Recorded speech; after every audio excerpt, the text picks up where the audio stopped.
स्वयं को आप पहचानो, ये आज की रीडिंग का टाइटल है और ऐसा मैसेज आ रहा था, the card of completion, moment to moment, transformation.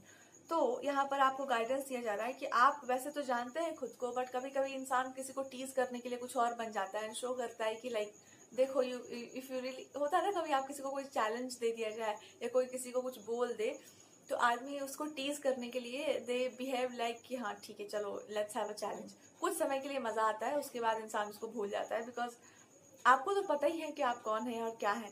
सो कुछ टाइम के लिए इंसान को थोड़ा सा बूस्टिंग दे दिया जाता है कि yes let's have a challenge, but then you feel like कि there is no need for the challenge, because वहां पर बराबरी होनी चाहिए। और बराबरी क्यों करनी है? बुद्धि का या हृदय का कोई बराबरी नहीं होता है, दोनों को बैलेंस में रखना चाहिए। पर अगर कोई कहे कि हम अपने विल से कुछ को बना लेंगे, कुछ प्राप्त कर लेंगे, कुछ कर लेंगे, तो ठीक है, उसकी विल पावर के ऊपर उसको छोड़ दो। पर आप ये देखो कि आपकी स्ट्रेंथ क्या है, आपकी ताकत क्या है। उस इंसान की स्ट्रेंथ वो हो सकती है, शायद होगी, पता नहीं, लेकिन आप अपनी ताकत को देखो कि आपकी स्ट्रेंथ क्या है और आप उस डायरेक्शन में जाइए। Don't fall into the trap कि किसी ने आपको कुछ बोल दिया और अब आप उसको प्रूव करने पर चल गए हैं। उस इंसान की अपनी बुद्धि है, अपना दिमाग है। तो यहाँ पर यही बोला जा रहा है कि कोई आपको कुछ भी बोल रहा है या कुछ भी चैलेंज कर रहा है, कुछ भी बुली कर रहा है, उसके दिमाग की उपज है। तुम अपने रास्ते पर चलो। कुछ टाइम के लिए लोगों को एंटरटेनमेंट देना अच्छा लगता है, लेकिन अभी आपको क्या गाइडेंस दिया जा रहा है कि आपको कोई फर्क ही नहीं पड़ता है कि कोई क्या बोल रहा है। यू आर समबडी जो, आपको अपना रास्ता पता है, आपको जीने का अपना तरीका पता है। हर इंसान का अपना अपना एक जीने का तरीका होता है, उस हिसाब से इंसान अपने आप को सेट करके रखता है। आपको ना किसी को कॉन्ट्रोडिक्ट करने का जरूरत है, ना किसी के सामने कुछ और बोलने का जरूरत है, बिकॉज उन्होंने जीवन को वैसे जाना है, आपने जीवन को वैसे जाना है। अब दिक्कत ये हो रहा है ना कि सामने वाले कह रहे हैं अगर आपको कि आप हमारे जैसे उसको करके दिखाओ या उस तरह से प्रूव करके दिखाओ। हो सकता है वो जानते नहीं है कि आपका पाथ क्या है। तो गॉड इज सेइंग कि जनाने के लिए काम मत करो या कुछ किसी को शो करने के लिए कुछ मत करो। आप वो काम कीजिए या वो उस रास्ते को फॉलो करो जो तुम्हारा है, जो नेचुरल तुम्हारा फ्लो ऑफ लाइफ है। जैसे नदी की धारा बहती है, बह रही है, उसको घंटा फर्क नहीं पड़ता है कि कहाँ जाना है। मतलब लिटरली वो तो पता ही है धार को कि हमको कहाँ जाके मिलना है समुद्र से, उसको अपना डेस्टिनेशन पता है अच्छे से। अब बीच में कोई कहते कि हम नहीं मानते हैं कि नदी पवित्र है, तो मत मान। हम नहीं मानते हैं कि नदी नदी है, मत मानो। आपको यही समझाया जा रहा है कि वो नहीं मान, सामने कोई खड़ा होकर अपना परछाई देख रहा हो, उस पर कंकड़ फेंक रहा हो, उसको गंदा कर रहा हो। जब आप अपने फ्लो में होंगे ना, तो कोई भी चीज जो है आपको रोक नहीं पाएगी, आपकी धारा को वो मलिन नहीं कर पाएगा। वो फ्लो, अपने आप फ्लो में चलो। सो भगवान जी ये भी आपको बता रहे हैं कि आपका जो भी नेचुरल फ्लो है उसको आप फॉलो कीजिए। जो चीज आपको लग रही है, पीछे मुड़ के बार बार मत देखो, सुनो मत कि कोई क्या बोल रहा है, आप अपने धारे पर चलते रहिए। गंगा जी जब अवतरित हुई थी धरती पर और शिव जी की जटाओं में आई थी, उनका वेग वैसा था। अब हम सब लोग जानते हैं कि गंगा जी हैं यहाँ पर। तो आपको ये एक बात बताई जा रही है कि कम से कम माता से सीखो कि उनका देखो उनका कितना ज्यादा वो अपने आप को कंट्रोल नहीं कर रही थी, उनका वो natural, it's like natural flow of energy था। ये एक बात तो ये है। दूसरी बात यहाँ ये समझाई गई है कि माता शक्ति से सीखो, भगवती से सीखो। वो स्वयं ही अग्नि का तत्व है, पर फिर भी इतनी शांत है, इतनी शीतल है कि भगवान के बगल में बैठती हैं और इतने शांत है। पार्वती जी को देखो कितनी अच्छा लगता है देख करके, बट जब उनका असली रूप सामने आता है, विच इज वेरी फिरोशियस, भाग जाते हैं सब, किसी का हिम्मत नहीं उनके सामने खड़े, भगवान खुद नहीं कुछ बोल सकते उनको। तो ये आपको सिखाने के लिए और समझाया जा रहा है कि सब कुछ अपने अंदर समाहित करो, लेकिन अपने प्रवाह में रहो, किसी के कारण मत रुको। लेकिन ये भी याद रखो कि कहाँ पर आपको पार्वती माता की तरह अपने आप को शांत कर लेना है। सब कुछ होते हुए भी अपने आप को कंट्रोल करके रखना है, एक तरह से कंट्रोल कह लो, या फिर अपने आप को ऐसे आवरण में ढक के रखना है कि वहां पर आप कुछ ऐसा ना बोल दें। बिकॉज फिर बात ये हो जाएगी ना कि आपका यही नेचर है, आप किसी के वश में नहीं। तो कहाँ पर आपको अपने आप को कैसे मोल्ड करके रखना है, ये भी डिसाइड करके रखिए कि किसके साथ आपका कैसा रिलेशनशिप है और उसके अकॉर्डिंगली आप कैसे बातचीत करते हैं। तो उनसे सीखने के लिए आप सिखा जाएगा, उनसे सीखिए। हर बार बात पूजा करने की नहीं होती, कभी कभी बात ये होती है कि जिनकी आप पूजा कर रहे हैं उनकी पूजा कर ही क्यों रहे हैं।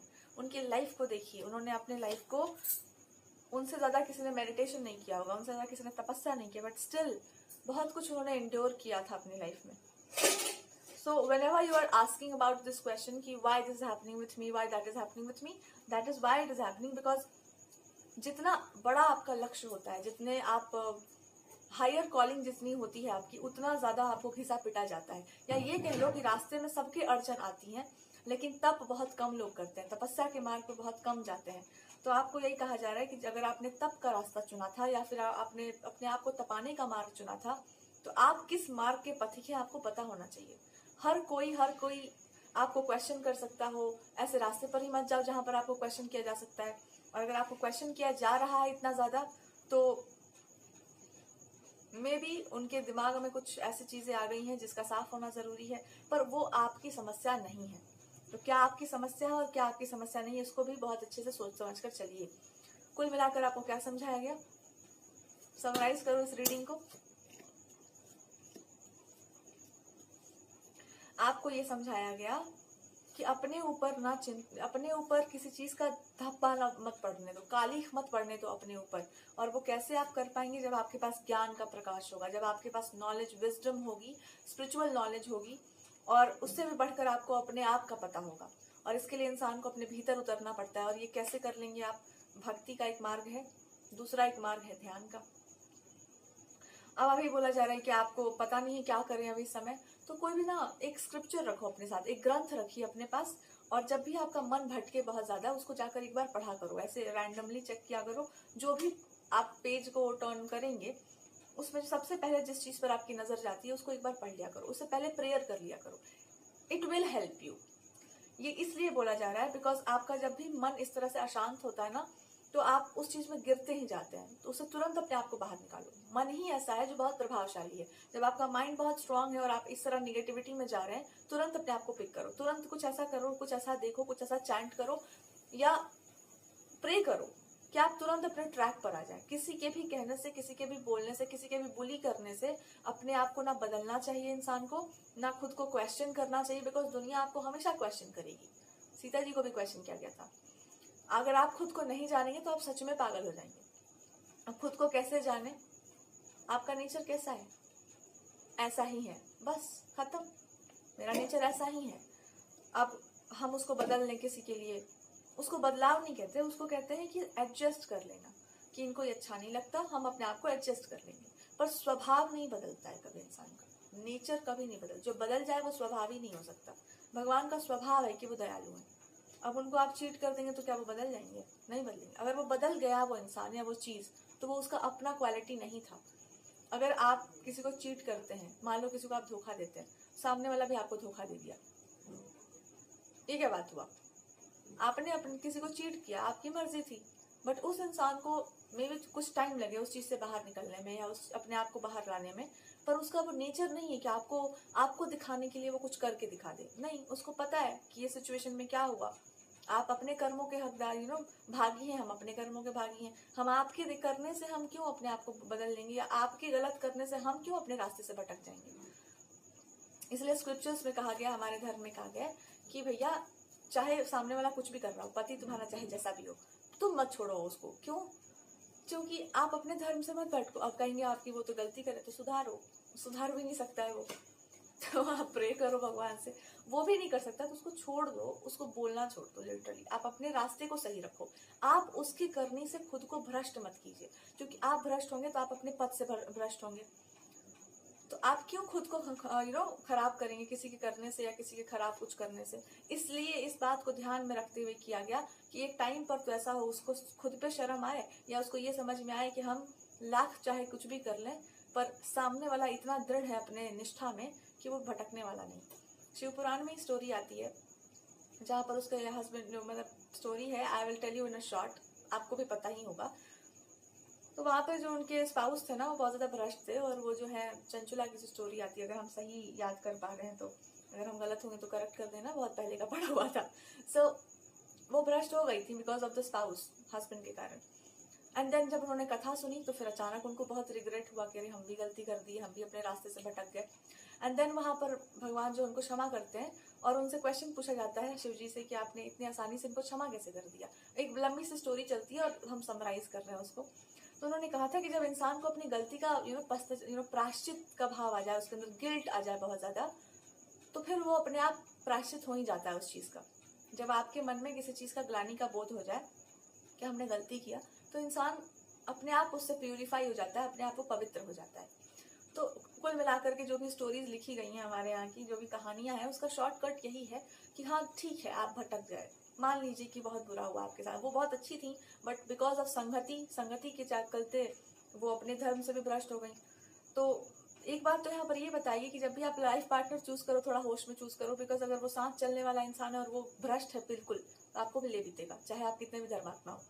और दूसरा यहाँ पर ये कि भले ही ऐसा हुआ पर वो भी होनी थी, and at the end also उन्होंने विश किया था कि मेरे स्पाउस के साथ भी अच्छा हो, मेरे स्पाउस भी जिस भी योनि में पड़े हुए हैं उनको वहां से मुक्ति दिया जाए। तो ये हमारे इंडियन कल्चर में बताया जाता है कि भाई वाइफ के साथ कुछ भी करो, वाइफ जो है हस्बैंड को हमेशा प्रोटेक्ट करने की कामना करती है, चाहे वो किसी भी भूतों के प्रेतों की श्रेणी में चले गए हों, पर उनका जो है उद्धार पत्नियों के द्वारा ही होता है, बिकॉज वो अपने धर्म को नहीं छोड़ सकती। औरत का ये स्वभाव है कि स्त्री जो है अपने धर्म को नहीं छोड़ती, चाहे लाख आप कुछ आज कुछ बोल रही है, कल कुछ और बोल रही है, बट उसको क्योंकि हम लोग इट्स लाइक कि औरतों को ऐसा बनाया गया है, जो आप दिमाग लगा के समझेंगे वो उसको ऑलरेडी पता है, उसको अपना अच्छे से पता है। वो आप उसको ज्ञान दे या ना दे उसे मतलब नहीं, हो अपने प्रेम से ही वो जानती है कि यहाँ पर हमको क्या करना चाहिए क्या नहीं करना चाहिए। ये स्त्री के अंदर एकदम फिट होता है। अब अगर आप स्त्री के तत्व में हो तो आपके अंदर ये होगा कि मेरा इंट्यूशन बहुत अच्छा है, हमको समझ आ जाता है। और अगर आप पुरुष बन चुकी हैं कम्प्लीटली, तब तो कुछ बोल ही नहीं सकते हैं, तब तो आप हर चीज को दिमाग में मार मार के और उसके बाद समझो, वो अलग बात है। तो ये आई डोंट नो, पर एक चैनलिंग आपको दी गई है, जिसको जो सुनने के लिए जरूरी था वो सुना दिया गया। और क्योंकि आप इस तरह के हैं तो आपको आपके जैसे लोग मिलने चाहिए, आपको आपके जैसे लोगों के साथ रहना चाहिए। और अगर वो नहीं मिल पा रहे हैं तो आप अकेले रहो, लेकिन संगति गलत मत लो, गलत लोगों का संग मत करो, ऐसे लोगों का संग मत करो जो बोलते कुछ और है करते कुछ और है और अंदर से बिल्कुल पूरे भ्रष्ट हैं, ले भी देंगे आपको। खास करके लाइफ पार्टनर, भले ही वो बहुत बढ़िया ना हो, पर एटलीस्ट तुम्हारे पथ का ही पथिक हो। कहीं ऐसा ना हो जाए कि वो कुछ और है तुम कुछ और हो, ले बीत रहा है तुमको बिल्कुल, क्योंकि इसका बहुत भयानक परिणाम होगा। आप इधर से भी जाएंगे उधर से भी जाएंगे। तो जो लोग जल्दीबाजी में अपने पति को चुनने वाले हैं कि मेरा यही पति होना चाहिए, मेरा ऐसा ही स्पाउस होना चाहिए, पहले उसको ठीक से जानो कि उसका रास्ता कैसा है, वो कितना करप्ट है या कितना लॉयल है, वो क्या है, उसके बाद फिर डिसाइड करो। लड़कियों के पास पूरी पावर होती है कि वो टेस्ट करें पहले स्पाउस को अपने, कुछ उसके बाद आप मैरिज में जाइए। तो यही आपको शायद भगवान हाईलाइट करना चाहते हैं कि ये पगलाने का जरूरत नहीं कि मेरे को ऐसा ही पति चाहिए, नहीं, उसका एक बहुत खराब परिणाम आएगा। जाने दो उसको जिस भी रास्ते पर जो भी जाना चाह रहा है, पर आप अपने रास्ते से बिल्कुल हाथ खड़ा कर लो कि इस तरफ हम नहीं जा रहे।